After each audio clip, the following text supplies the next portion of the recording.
royalty review panel. There will be an announcement later today. What's at stake here? Oh, this is one of her trickiest, much trickier than greenhouse gases portfolios, and so it's going to have to be very carefully done and very quickly done. So it'll be very interesting to see the members of the committee. We remember the last time that the committee went around and they did it through public hearings. We don't know yet whether that's going to be how Rachel's going to run her royalty review.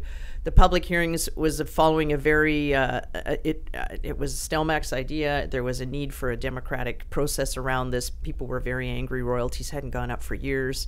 And I think it was the right process. But in the end, he was forced to back down, and those poor panel members, they did very difficult, hard work, and then they were virtually politically banished for a while, and it was very difficult.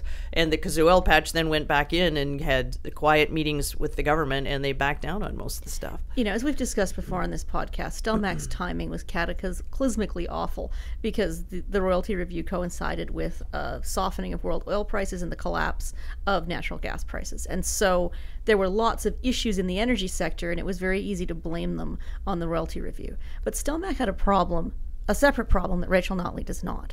As soon as Stelmach announced that they were going to go ahead with the recommendations in the Our Fair Share royalty review, he got hammered by the big party donors in Calgary, and they came after him, and Calgary cabinet ministers were starting to conspire against him. It was a very much, Brutus and Cassius trying to bring down Julius Caesar. I mean, he got destroyed from inside his own caucus.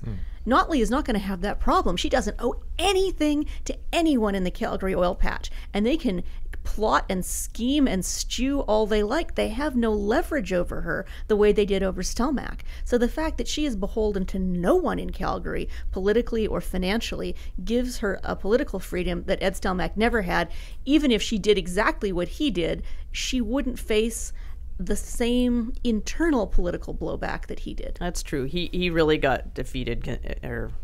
Calgary, he had no leverage in Calgary, and his northern-based government just kind of got squashed through the royalties on that thing. That's true. She doesn't face that. And wouldn't it be just?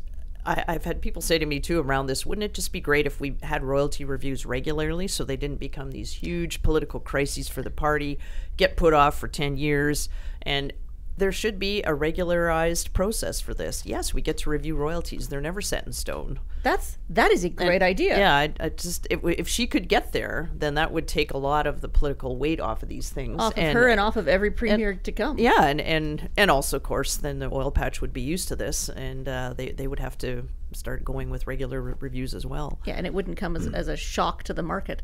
That is a fine idea. And when Rachel Notley hires you to be energy advisor,